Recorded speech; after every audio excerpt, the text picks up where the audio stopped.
For today's video ay sa wakas ay magaling na si Nilush pero ang bago niyang natripan ay ang umihip ng lobo. Pero bago yan ay magaling na nga ulit si Nilush at nasa maayos na ulit siyang kondisyon at inabot nga ng 4 na buwan at kalahati bago tuloy yan siyang gumaling. Akshabat yafa at nakiya. Very nice. This way. Very nice. Ay nga't makwento na ulit at maayos na din ulit siyang kausap, hindi katulad dati na magagalitin. That was it. Yeah, the mission. Masayahin na ulit si Nilush, hindi na umiiyak at hindi na din sumisigaw at buti na nga lamang bago magkaroon ng kaguluhan dito sa Israel ay gumaling na din siya agad. Pero bago siya tuluyang gumaling ay simula nung nag-birthday ako ay ang napagtripan niya ay ang magpalobo ng magpalobo. Hinayaan ko na nga lamang dahil nalilibang din siya, yun nga lamang ay hindi siya marunong magbuhol ng kanyang pinalobo. At bukod pala sa balloons na binili ko nung birthday ko ay meron pa pala kami din sa bahay na binili ko naman nung nakaraan taon na birthday ni Nilush. Ay nga tuwang-tuwa nang maibuhol ko ang kanyang pinalobo at para nga lamang bata si Nilush na napakasimple ng kanyang kaligayahan. Lumabas ka din ako ng araw na yan para bumili ng aming mga kakailanganin bilang paghahanda sa napapabalita na magiging kaguluhan na naman dito sa Israel. At syempre late upload na naman nga ang person at nasa paghahanda pa nga lamang ako pero sa kasalukuyan ay 3 araw na nga ang gera. Hindi nga ako pwedeng maging reporter dahil huli lagi ang aking balita.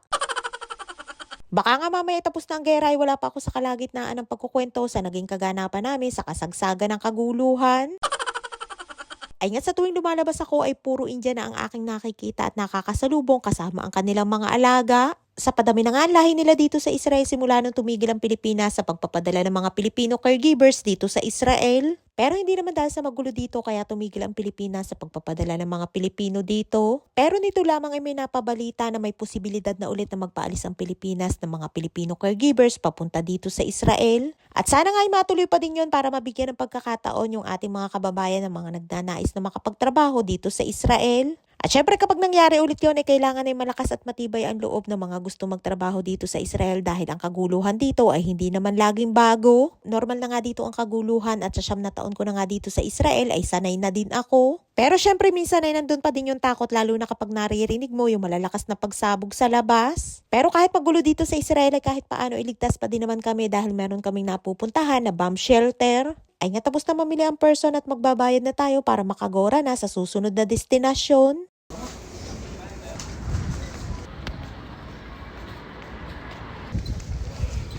Makulimlim nga ng araw na yan kaya dali-dali din ako at makaabutan ako ng ulan ay wala pa naman din akong dalang payong. Dumaan nga muna din ako dyan para bumili ng tinapay at hindi nga agad ako nakalusot dahil baka masagi ko yung tray na hawak ni kuya na may laman tinapay. Meron na nga din silang tinda na Ose naman ng traditional pastry dito sa Israel para sa Purim. Bumili nga lamang ako ng lakman niya at yung bagelak para kay Lola at yan nga tinapay na ganan ay pwedeng kamayin ang pagkuha. At hindi pa nga natatapos dyan dahil kailangan ko naman pumunta dyan sa may Russian store na ilang minuto ko din na nilakad. Diyan ako bumibili ng pastrama at isda para kay Lola at dyan din ako bumibili ng fresh na karne. Ready to eat na isda ang binibili ko kay Lola at dag maluwak ang tawag niya dyan. Ang ibig sabihin ng dag ay isda at maluwak naman ay maalat. Kung sa ating nga mga Pinoy ang isda ay iniuulam sa kanin, kay Lola naman ay ipinapartner niya sa tinapay.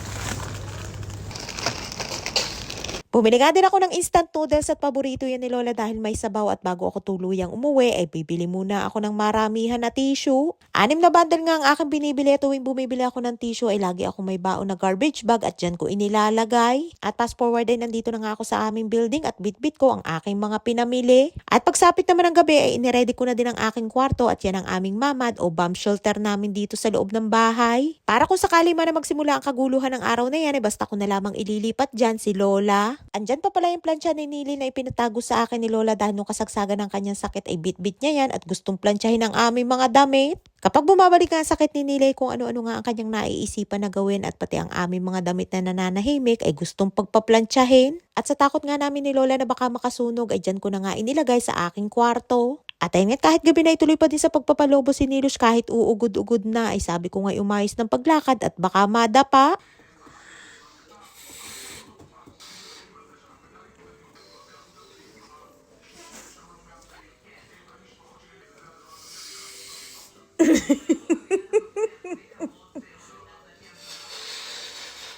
Ay nga natatawa ko kay Nilush habang tinatalian niya yung kanyang pinalobo dahil lumalabas yung hangin.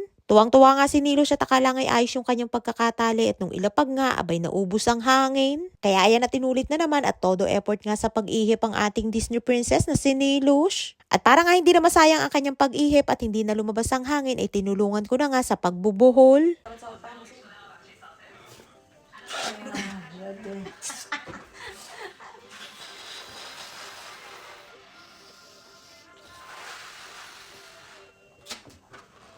Puro laway na ito. Puro laway na ito.